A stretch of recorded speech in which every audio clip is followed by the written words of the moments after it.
राधे राधे।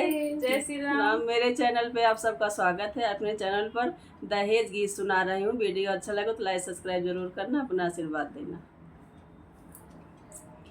माना तू हमारा कहनवा, दहेज जिनी मांगा सजनवा।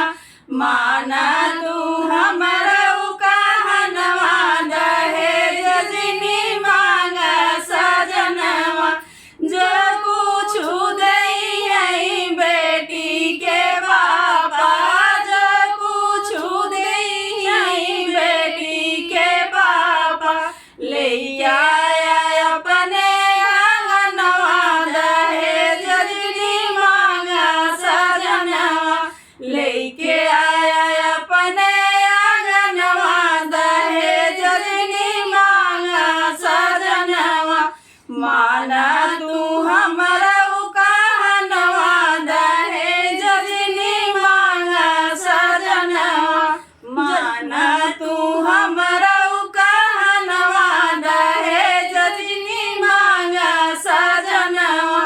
जो कुछ दई है बेटी के चाचा, जो कुछ दई है बेटी के चाचा, लेके आया अपने आंगनवा, दहेज जिनी मांगा सजनवा।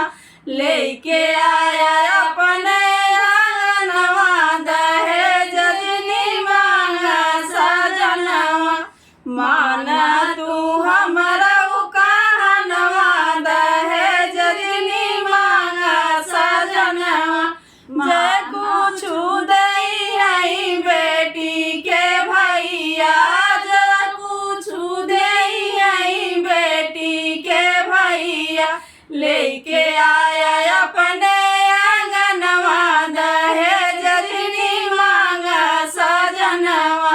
लेके आया अपने आंगनवा, दहेज जिनी मांगा सजनवा। माना तू हमारा कहनवा, दहेज जिनी मांगा सजनवा।